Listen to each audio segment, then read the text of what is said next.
Zojila tunnel project దీని గురించి భారతదేశంలోనే కాదు యావత్ ప్రపంచవ్యాప్తంగా చర్చ జరుగుతుంది. ఎందుకు ఈ జోజిల్లా టన్నెల్ ప్రాజెక్ట్ అంత ప్రత్యేకంగా నిలుస్తుంది? ప్రపంచవ్యాప్తంగా ఎందుకు చర్చనీయాంశమైంది? ఈ జోజిల్లా టన్నెల్ జమ్మూ కాశ్మీర్ అండ్ లద్దాఖ్ ప్రజల్లో ఎలాంటి మార్పులు తీసుకొస్తుంది? రక్షణ పరంగా ఇది ఎలాంటి వ్యూహాత్మకమైన ప్రాజెక్ట్? ఈ అంశాలన్నింటి మీద ఐ న్యూస్ గ్రౌండ్ రిపోర్ట్ ద్వారా అందిస్తుంది. మొదటి తెలుగు ఛానల్ జోజిల్లా టన్నెల్ దగ్గరకు వచ్చి దీని గురించి పూర్తిగా వివరించడంతో పాటు ఇది ఈ ప్రాంతంలో భౌగోళికంగా, రాజకీయంగా, ఆర్థికంగా ఎలాంటి మార్పులు తీసుకొస్తుందో వివరిస్తుంది. Watch this ground report.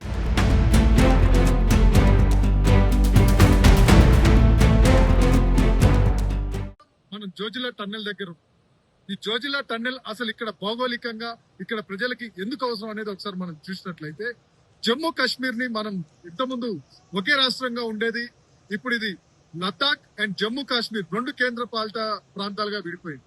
అయితే ఈ జమ్మూ కాశ్మీర్ లో భాగంగా ఉన్న లద్దాఖ్ కి భారతదేశంలోని ఇతర ప్రాంతంతో కేవలం 6 నెలలు మాత్రమే రోడ్డు మార్గంతో అనుసంధానం ఉండేది.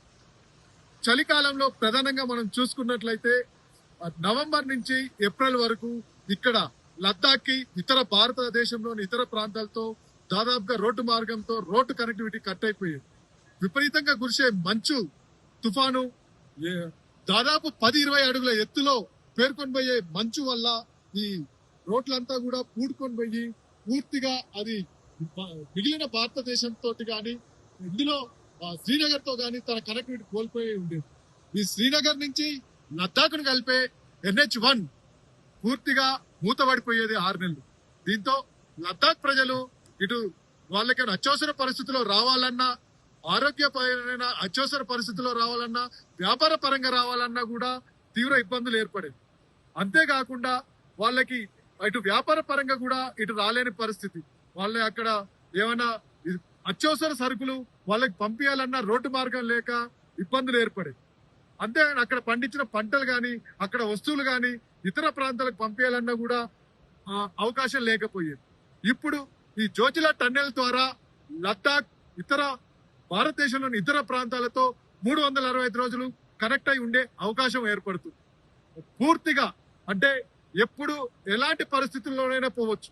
ఒక విధంగా చెప్పాలంటే మంచు తుఫాన్లు కురిసినా, వర్షాలు వచ్చి కొండ చర్యలు విరిగిపడ్డా ఈ ప్రాంతానికి ఎలాంటి ప్రమాదం లేదు, ఎలాంటి ఇబ్బందులు ఏర్పడవు. పూర్తిగా లద్దాఖ్ నుంచి శ్రీనగర్ గాని ఇతర భారతదేశంలో ఏ ప్రాంతానికి కానీ 365 రోజులు వెళ్లే అవకాశాన్ని ఈ జోజిల్లా టన్నెల్ కల్పిస్తూ ఉంది.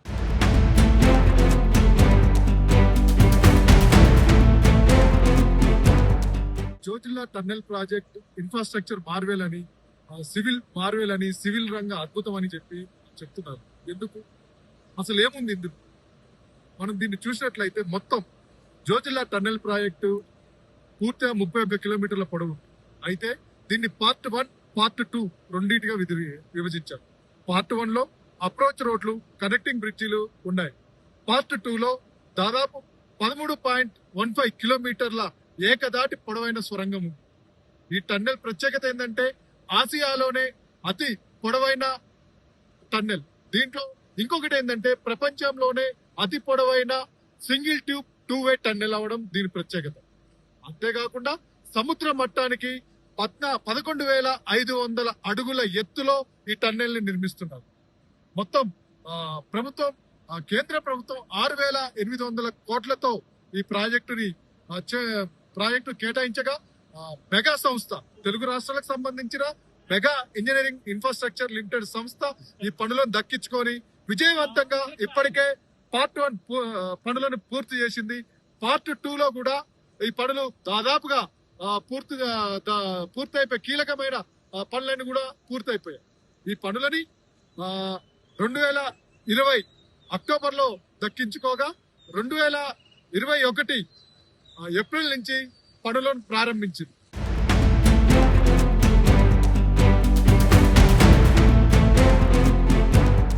ఈ టన్నెల్ నిర్మాణంలో గాని, నిర్మాణ తర్వాత కూడా అత్యంత రక్షణపరమైన జాగ్రత్తలు మెగా సంస్థ తీసుకుంటుంది. ఈ నిర్మాణ సమయంలో ఎలాంటి అవాంఛనీయ సంఘటనలు జరగకుండా పూర్తి రక్షణ చర్యలు తీసుకుంటుంది. ఇప్పటివరకు కూడా ఎలాంటి ప్రమాదాలు జరగలేదు. ఇప్పటికే ఈ దాదాపు టన్నెల్ తవ్వక పని పూర్తయిపోయింది. ఇక ఈ టన్నెల్ నిర్మాణం పూర్తయిపోయిన తర్వాత ఏదైనా అత్యవసర పరిస్థితులు వస్తే వాటిని ఎదుర్కొనే విధంగా కూడా ఇక్కడ చాలా జాగ్రత్తలు తీసుకున్నారు. ఎప్పుడైనా మంచు తుఫాన్లు వంటి కురిసినా కూడా ఏదైనా ఎలాంటి ఇబ్బందులు లేకుండా అప్రోచ్ రోడ్ ఏరియాల్లో కృత్రిమంగా టన్నెల్స్ ను ఏర్పాటు చేశారు. ఇక ప్రధానంగా ఈ 13.15 కిలోమీటర్స్ ఉన్న ఈ టన్నెల్ విషయాన్ని చూసుకున్నట్లయితే ప్రతి 700 మీటర్లకు ఒక ప్రత్యేక ప్రాంతాన్ని ఏర్పాటు చేశారు. అక్కడ టన్నెల్ వెడల్పు పెంచారు. అక్కడ ఏదైనా వాహనాలు ఎప్పుడైనా ప్రయాణిస్తున్న వాహనాలు ఆగిపోయినా ఏదైనా రిపేర్ కి వచ్చినా కూడా ఆ పక్కకు జరిపి ఎలాంటి ఇబ్బంది లేకుండా రిపేర్ చేసుకునే విధంగా రాకపోకలకి ట్రాఫిక్ కి అంతరాయం లేకుండా ఏర్పాటు చేశారు.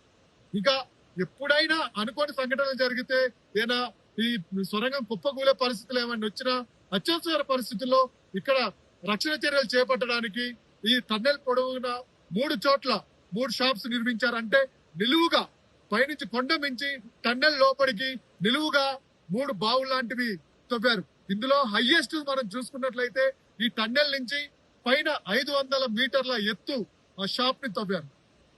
ఎక్కడ అంటే దీని మీద మిస్సైల్స్ వేసినా భూకంపం వచ్చినా ఎలాంటి చెక్కు చెదరకుండా అత్యాధునిక సాంకేతికతను తీసుకొని దీన్ని నిర్మిస్తున్నారు. ఎలాంటి సంఘటనలు జరిగే ఆస్కారం లేదు. అయినప్పటికీ ఏదైనా ఊహించని సంఘటన జరిగినా కూడా దానికి తగ్గ రక్షణ చర్యలు చేపట్టే విధంగా ఇక్కడ నిర్మాణంలో ఈ డిజైన్ లో తగు జాగ్రత్తలు తీసుకున్నారు. ఇది ఈ ప్రాజెక్టు ప్రత్యేకత.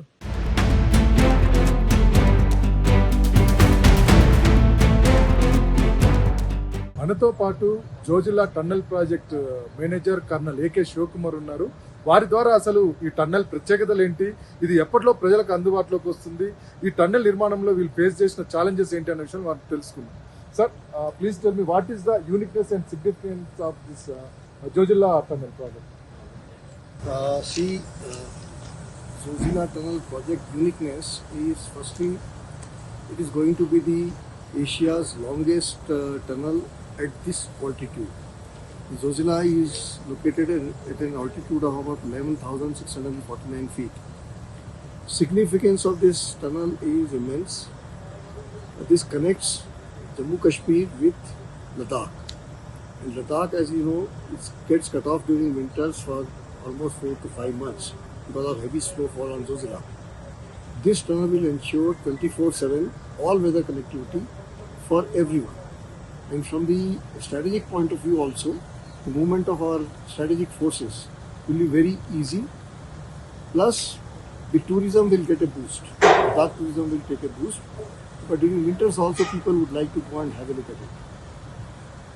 This tunnel will ensure 24/7 all-weather connectivity. That is the most important. You are doing project in Himalayas. Himalayas is not a joke. What are the major challenges your team or you are facing in this tunnel construction?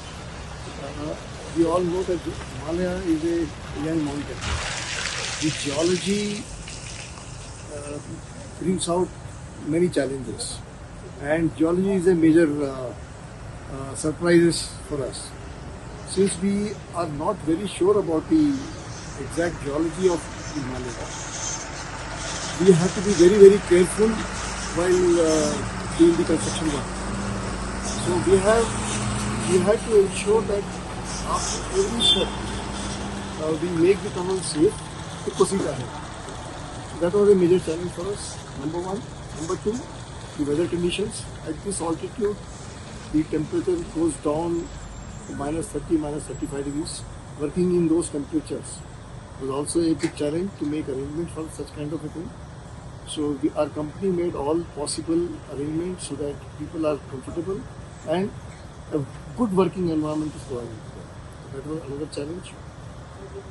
On the eastern portal, we had to do the interstocking for food and all because vehicles cannot go through the Zojila. So for their food arrangements, for complete 4 months, winter stocking was another challenge. Keeping all equipments, vehicles, machinery operational during winters. Again, that was a major challenge because fluids and oils get frozen. Machinery performs at lower than its optimum efficiency. because of lack of oxygen here. So all these things we had to take care of and ensure that machineries are kept in operational conditions, even with lower efficiency. So these were the major challenges which we faced. Okay, so if this Jojula tunnel is completed, project is completed, the tunnel is ready to use common man, what is the changes happen in this area and how this tunnel changes the Ladakh or Kashmir people lives? The economy of the whole this region will get a major boost because tourism will increase. People will move around all parts of the country. People will come and visit Sonmarg, Baltal, and Ladakh areas. And during winters also, due to the heavy snowfall, people would definitely love to come here and enjoy the beauty of natural beauty here. So major tourism boost will take place. During winters also movement of vehicles, goods, essentials will keep on going on because 24/7 connectivity will be there. So therefore all this economic activity will get a boost. And as I said, the strategic forces movement, that will also be very, very, so our security will also get enhanced from the external threats. Sir, you are already you are a retired colonel. Okay, how you are the right person to answer this question? How this tunnel important to our defense system? How the change our activity in defense activities? The requirement of this tunnel was felt for a very, very long time. But after the Kargil war, when our adversary had intruded into our area and occupied the higher ranges, the importance of this tunnel was felt very much immediately to be taken up. So therefore the government took decision of constructing this tunnel. This will again, as you said, during Kargil war, as we had faced the problems, movement of troops to ensure that those intruders had to be evacuated, thrown back. That took little time because it was winters, movement of forces were difficult. That will, all those problems we will be overcoming after this completion of this tunnel. Because it will be a free movement without any hindrance of snow or any adverse weather. So switching of forces will be very, very fast, very quick to ensure that our troops are available, our equipment, military equipments are deployed at the right place to ensure the security of our international borders. Okay. Are you confident on completing within the targeted period? Definitely, we are very much confident. All efforts are on, and all challenges are being taken care of. So we are sure that we will be able to complete it by 2028. 2028 కల్లా ఇది పూర్తిగా ప్రజలకు అందుబాటులోకి వస్తుందని చెప్తున్నారు. వారు గతంలో రక్షణ శాఖలో పనిచేశారు కల్నల్ గా.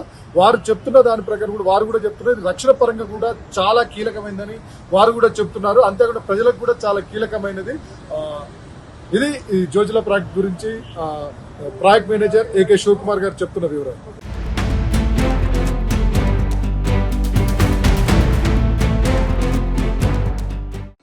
అవే పనులు తీసుకునే టెక్నాలజీ ఇక్కడ ఉన్న అనేక ఛాలెంజెస్ మాత్రం మెగాకి ఎదురైంది.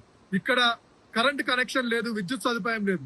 పూర్తిగా డీజిల్ ని ఉపయోగించుకొని డీజిల్ జనరేటర్ల ద్వారానే ఇది తవ్వకం పూర్తి చేసింది. మనం చూసినట్లయితే వీళ్ళకి ప్రతిరోజు 30,000 లీటర్ల డీజిల్ వినియోగించి భారీ జనరేటర్ల ద్వారా ఆ విద్యుత్తుని తయారు చేసుకొని విద్యుత్తును ఉత్పత్తి చేసి ఆ మెషినరీలను ఉపయోగిస్తున్నారు.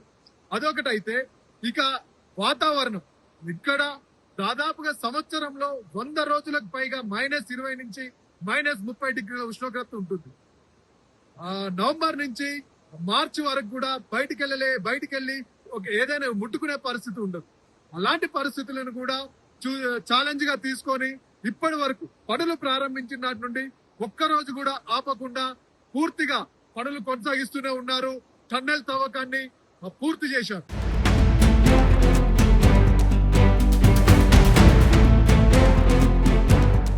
తో పాటు ఇక్కడ పనిచేస్తున్న ఇంజనీర్ హేమంత్ ఉన్నారు. హేమంత్ రెడ్డి గారు అసలు ఈ చలికాలంలో ఎలా పనిచేశారు, ఇక్కడ గడ్డగట్టే చలి దాదాపుగా మనం చూసుకున్నట్లయితే సంవత్సరంలో 100 రోజులకు పైగా -20 నుంచి -30 డిగ్రీస్ ఉష్ణోగ్రతలు నమోదైతే ఇలాంటి పరిస్థితుల్లో ఎలా పనిచేశారు, వీళ్ళకి ఎదురైన ఇంజనీరింగ్ ఛాలెంజెస్ ఏంటంటే వారిని అడిగి తెలుసుకుంటాం. సార్, ప్రధానంగా ఇక్కడ ఫస్ట్ ఇంజనీరింగ్ ఛాలెంజెస్ అవన్నీ పక్కన పెడితే వాతావరణ పరంగా అత్యంత ప్రమాదకరమైంది, అత్యంత క్లిష్టమైంది. మనకు దాదాపు 6 నెలలు ఇక్కడ రోడ్డే పనిచేసే పరిస్థితి ఉంటుంది. 10, 20, 30 ఫీట్ల ఎత్తు మంచు పేరుకొని పోతుంది, ముట్టుకుంటేనే గడ్డగట్టుకుని పోయే పరిస్థితి ఉంటుంది. అలాంటి పరిస్థితుల్లో మీరు ఎలా పనిచేశారు? Myself Hemanth Kumar sir, Mega Engineering సంస్థలో జోజిలా టనల్ ప్రాజెక్ట్ లో అసోసియేట్ మేనేజర్ గా వర్క్ చేస్తున్నాను, ఎలక్ట్రికల్ డిపార్ట్మెంట్ లో. ఈ జోజిలా టనల్ అనేది Asia's longest bidirectional single tube tunnel. దీన్ని భారతదేశ నిర్మాణ చరిత్రలోనే అత్యంత క్లిష్టమైన అండ్ సాహసోపేతమైన నిర్మాణంగా పరిగణించబడుతుంది గత 2 దశాబ్దాల కాలంగా. ఈ జోజిలా టనల్ అనేది ఇంత క్లిష్టమైన ప్రాజెక్టుగా పరిగణించబడటానికి కారణం ఇక్కడున్న natural challenges and executional challenges. Natural challenges విషయానికి వస్తే ఇక్కడ వింటర్ సీజన్లో దాదాపుగా టెంపరేచర్స్ అనేవి -25 నుండి -35 డిగ్రీ టెంపరేచర్ వరకు డిప్ అవుతూ ఉంటాయి. అంతేకాకుండా ఇక్కడ మంచు అనేది దాదాపుగా 15 నుండి 20 ఫీట్ల వరకు విపరీతమైన మంచు అనేది దాదాపుగా 4 నుండి 6 నెలల వరకు విపరీతంగా కురుస్తూ ఉంటుంది. అంతేకాకుండా ఈ జోజిలా టనల్ అనేది 12,000 అడుగుల ఎత్తులో నిర్మాణం జరుగుతూ ఉంది. ఇలా 12,000 అడుగుల ఎత్తులో నిర్మాణం జరుగుతూ ఉండడం వల్ల ఇక్కడ నార్మల్గా ఆక్సిజన్ లెవెల్స్ అనేవి 20 నుండి 30% తక్కువగా ఉంటాయి. అంతేకాకుండా ఇక్కడ ఎలక్ట్రిసిటీ, పవర్ సప్లై తాలూకా ఏమైనా ఫెసిలిటీలు కూడా ఇక్కడ ఉండవు. కంప్లీట్గా డీజిల్ని అన్ని ప్రొవైడ్ చేసుకుంటూ, జనరేటర్ సెట్ని అరేంజ్మెంట్ చేసుకుంటూ ఇక్కడ ప్రాజెక్ట్ నిర్మాణం అనేది గత 5 సంవత్సరాలుగా జరుగుతూ ఉంది.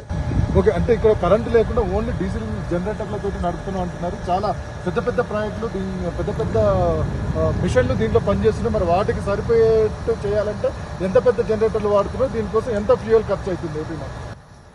ఇక్కడ దాదాపుగా నెలకి 25,000 నుండి 35 లీటర్ల వరకు డీజిల్ అనేది కన్జంప్షన్ అవుతూ ఉంటుంది జనరేటర్ సెట్కి. జనరేటర్ సెట్స్ అనేవి దాదాపుగా 1500 KVA నుండి 2500 KVA వరకు జనరేటర్స్ యూజ్ చేయడం అనేది జరుగుతూ ఉంది ఈ ప్రాజెక్ట్లో. గత 5 సంవత్సరాల నుండి ఇదే ప్రాసెస్లో ప్రాపర్ ప్లానింగ్తో డీజిల్ను కూడా ప్రొక్యూర్మెంట్ చేసుకుంటూ మేము ముందుకు తీసుకెళ్ళడం జరిగింది ప్రాజెక్ట్ అనేది. ఇది దాదాపుగా 13.15 కిలోమీటర్స్ టన్నెల్ కదా. ఇందులో ఎప్పుడైనా ఏదైనా అత్యవసర పరిస్థితులు జరిగినా, ఏదైనా యాక్సిడెంట్లు జరిగినా, లేదా ఇంకేదైనా ప్రకృతి విపత్తుకు సంబంధించిన సంఘటన జరిగినా దీన్ని అంటే దాన్ని అడ్రస్ చేయడానికి ఎలాంటి జాగ్రత్తలు తీసుకున్నారు? ప్రాపర్ ఎమర్జెన్సీ రిస్క్ టీమ్స్ అనేది మేనేజ్మెంట్, మెగా ఇంజనీరింగ్ మేనేజ్మెంట్ 2020 నుండే ఇక్కడ డిప్లాయ్ చేయడం జరిగింది. వాళ్ళనే కాకుండా ఎన్విరాన్మెంటల్ టీమ్స్, సేఫ్టీ టీమ్స్ అందరినీ ఎగ్జిక్యూట్ చేయడం జరిగింది.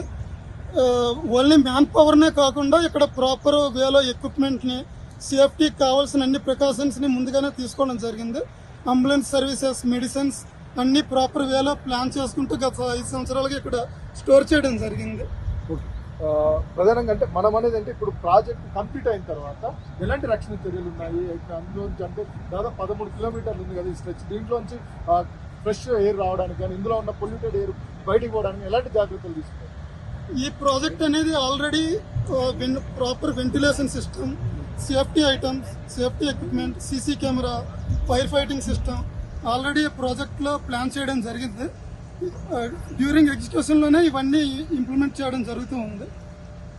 అన్ని సేఫ్టీ ఐటమ్స్ని ప్రికాషన్స్ తీసుకుని ప్రాజెక్ట్ని కంప్లీట్ చేయడం జరుగుతుంది. మనం ఇక్కడ మన హేమంత్ కుమార్ చెప్పిన దాని ప్రకారం చూసినట్లయితే ఈ ప్రాజెక్టు కన్స్ట్రక్షన్ సమయం నుంచి కూడా లేబర్ కూడా పనిచేసే సిబ్బందికి కూడా ఎలాంటి ఇబ్బంది కలగకుండా పూర్తి రక్షణ చర్యలు తీసుకున్నామని, అంతేకాకుండా రేపు ప్రాజెక్ట్ కంప్లీట్ అయిన తర్వాత కూడా పూర్తిగా ఇందులో ప్రయాణించే వాళ్ళకి ఎలాంటి అత్యవసర పరిస్థితులు ఏర్పడ్డా దాన్ని అడ్రస్ చేసే విధంగా పూర్తి రక్షణపరమైన చర్యలు తీసుకున్నామని చెప్పి వారు చెప్తున్నారు.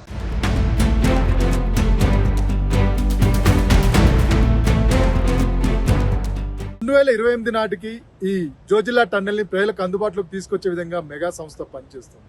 వన్స్ ఈ టన్నెల్ అందుబాటులోకి వస్తే ఇక్కడ ఎలాంటి మార్పులు వస్తాయి ఈ ప్రజల్లో మనం చూసినట్లయితే, లడ్డాక్ ప్రాంతానికి భారతదేశంలో ఇతర ప్రాంతాలతో 365 రోజుల రోడ్డు కనెక్టివిటీ వస్తుంది.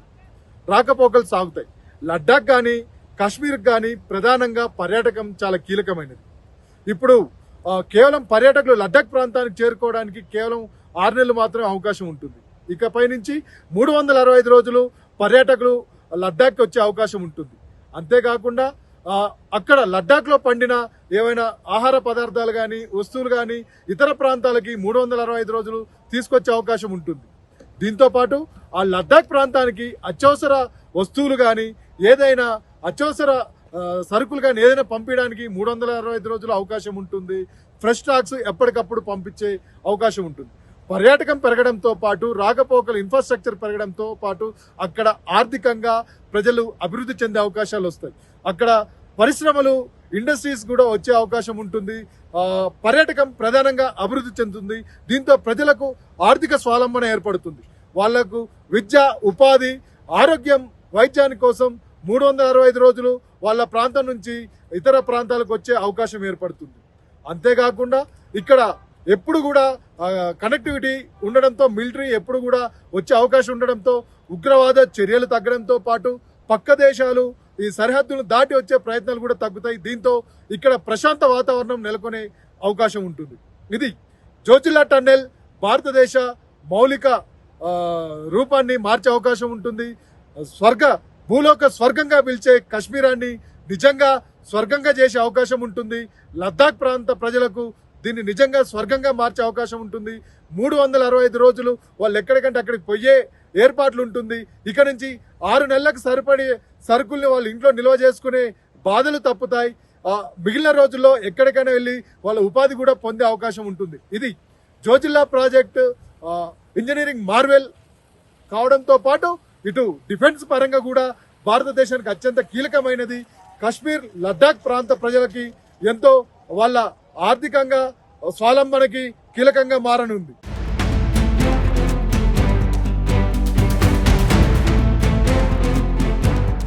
ఆర్టికల్ 317 తీసిన తర్వాత ఇక్కడ విపరీతంగా కేంద్ర ప్రభుత్వం ఇన్ఫ్రాస్ట్రక్చర్ డెవలప్మెంట్ తో పాటు ఇతర ప్రాజెక్టుల కోసం డబ్బులు కేటాయిస్తుంది. ఈ ప్రాజెక్టులను స్టార్ట్ చేసింది. దీనివల్ల స్థానికంగా ఎంప్లాయ్మెంట్ కూడా పెరిగింది. దీంతో ఇటు ఉగ్రవాదం వైపు వెళ్లే ఆలోచనలు కూడా చాలా మందిలో తగ్గాయి. ఉగ్రవాద యాక్టివిటీస్ కూడా తగ్గాయి. స్థానికంగా కూడా ఎవరు కూడా అటువైపు మొగ్గు చూపట్లేదు. మనతో పాటు ఇక్కడ స్థానికుడు ఒక అతను ఉన్నాడు. వాళ్ళకి ఎంప్లాయ్మెంట్ ఎలా కలిగింది ఏందనేది ఆయన అడిగి తెలుసుకుంటాం. పైలే క్యా కరిగే అభి ఇద్దరు మజ్దూర్ కైసా మిలింది?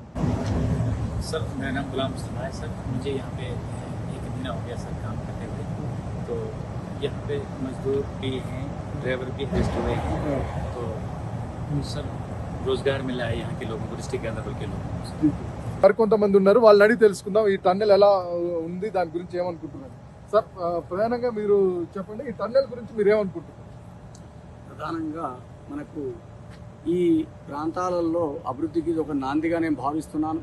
అదేవిధంగా రక్షణ విభాగానికైనా భక్తులు ఈ అమర్నాథ్ గుహ వద్ద ఉన్నది కాబట్టి మనం భారతదేశం నలుమూల వచ్చే భక్తులకు కూడా ఈ టన్నల్ తర్వాత మనం బాల్టాల్ బేస్ క్యాంప్ చేరుకోవడానికి ఎంతో సౌలభ్యంగా ఉంటుంది. కాబట్టి మనం ఈ భారత ప్రభుత్వాన్ని నిర్మిస్తున్నందుకు వారికి ధన్యవాదాలు తెలియజేస్తూ రానున్న కాలంలో ఇంకా ఈ అమర్నాథ్ వచ్చే భక్తులకు ఎన్నో ఉపయోగాలు ఏర్పడే విధంగా ఇంకెన్నో చర్యలు చేపట్టాలని, ఈ టన్నల్ ఇప్పుడు ప్రస్తుతం మనకు సమయాన్ని కూడా చాలా ఆదా చేస్తుంది.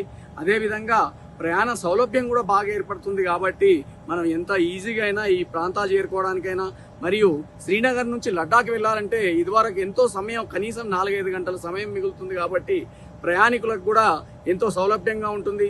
అదేవిధంగా డీజిల్ ఖర్చులో చూసినా కూడా మనకు సుమారుగా సగానికి సగంగా తగ్గిపోయి ఇది కూడా మనకు భారత ఆర్థిక వ్యవస్థలో ఎంతో లాభం చేకూరుతుందని నేను అనుకుంటున్నాను.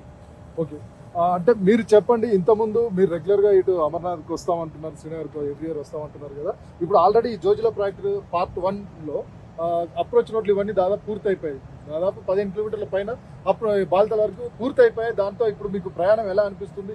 శ్రీనగర్ నుంచి బాల్తల వరకు రావడానికి ప్రయాణం ఎలా అనిపిస్తుంది? ఏం పరిస్థితి? సార్, గతంలో మేము ఇక్కడికి అమర్నాథ్ స్వామిని దర్శనం చేసుకోవడానికి వచ్చినప్పుడు గంటల తరబడి నిరీక్షించిన పరిస్థితి. రోడ్లు సరిగా లేక ఇక్కడున్న సిచ్యువేషన్ ఏంటంటే ఎప్పుడు వర్షం పడుతుందో, ఎప్పుడు ఈ ఫ్లడ్స్ అవుతుందో, లేకుంటే వర్షం ఎప్పుడు వస్తుందో తెలియని పరిస్థితుల్లో ఉంటే రావడానికి చాలా ఇబ్బంది పడేది. అట్లాంటిది ఇప్పుడు చేసిన రోడ్లు అయితే కేంద్ర ప్రభుత్వం ఏ రకమైన తీసుకుందా బ్రహ్మాండమైన రోడ్లు వేసింది. రావడానికి ఈజీగా వస్తుంది. ఇక్కడ రావడానికి 4-5 గంటలు పట్టే సమయం అది కాస్త గంటన్నర లోపల ఇక్కడ చేరుకోగలుగుతున్నాం సార్. మీరు చెప్పండి, ఇవన్నీ చూస్తుంటే పనులు చూస్తుంటే మీకు ఏమనిపిస్తుంది, ఎలా అనిపిస్తుంది? ఇప్పుడు ఆల్రెడీ కంప్యూటర్ రోడ్లన్నీ చూస్తే మీకు ఏమనిపిస్తుంది? ముఖ్యంగా జమ్మూ నుంచి కానీ శ్రీనగర్ నుంచి కానీ ఇక్కడ మన లడాక్ చేరుకోవాలంటే చాలా సమయం పట్టేది. ఇంతకుముందు గతంలో మేము వచ్చినప్పుడు ఒక రోజు కూడా మేము ట్రాఫిక్ లో ఇరుక్కుపోయాం. ఇది ముఖ్యంగా టూరిస్టులకు కానీ మాకు కానీ ఎవరికి కానీ ప్రజలకు కూడా చాలా అద్భుతంగా ఇది పనిచేస్తుందని నేను భావిస్తున్నాను. అదేవిధంగా ఇంతకుముందు గతంలో మేము కాశ్మీర్ రావాలంటే, శ్రీనగర్ రావాలంటే, ఈ లడాక్ రావాలంటే కేవలం ఒక సీజన్ లో మాత్రమే రావచ్చు. తర్వాత నవంబర్ నుంచి ఏప్రిల్ వరకు కూడా ఎప్పుడూ ఈ టన్నెల్ ఈ ప్రాంతం అంతా కూడా బంద్ వేసి ఉంది. ఇప్పుడు ఈ టన్నల్ ద్వారా కూడా 365 రోజులు టూరిస్టులకు కానీ ప్రపంచ యాత్రికులకు కానీ ఎవరైనా కూడా టూరిస్టులు కూడా మంచి అద్భుతంగా సునాయాసంగా కూడా ప్రయాణం చేయవచ్చు. ముఖ్యంగా ఇది చాలా అద్భుతమైన ప్రాజెక్ట్ అని కూడా నేను కూడా భావిస్తున్నాను. ఇది ఇక్కడ రెగ్యులర్ గా కాశ్మీర్ ని విజిట్ చేసే ప్రజలు కానీ చెప్తున్న విషయం. దీనివల్ల వీళ్ళకి ప్రధానంగా పూర్తిగా 365 రోజులు రావడానికి అవకాశం ఉంటుందని ఇప్పుడు ప్రధానంగా వీళ్ళు అమర్నాథ్ యాత్ర కోసం వచ్చారు. ఇక్కడ బాల్తల్కి శ్రీనగర్ నుంచి బాల్తల్ చేరుకోవడానికి గతంలో 3-4 గంటలు పట్టే సమయం ఇప్పుడు గంటన్నరలో చేరుకున్నామని వాళ్ళు చెప్తున్నారు.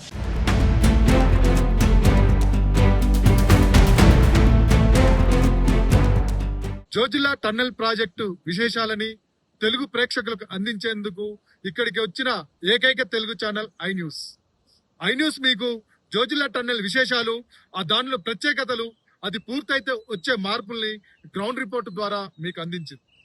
కెమెరా పర్సన్ శ్రీకాంత్ తో Kranti Kumar, I News, Zojila tunnel నుంచి.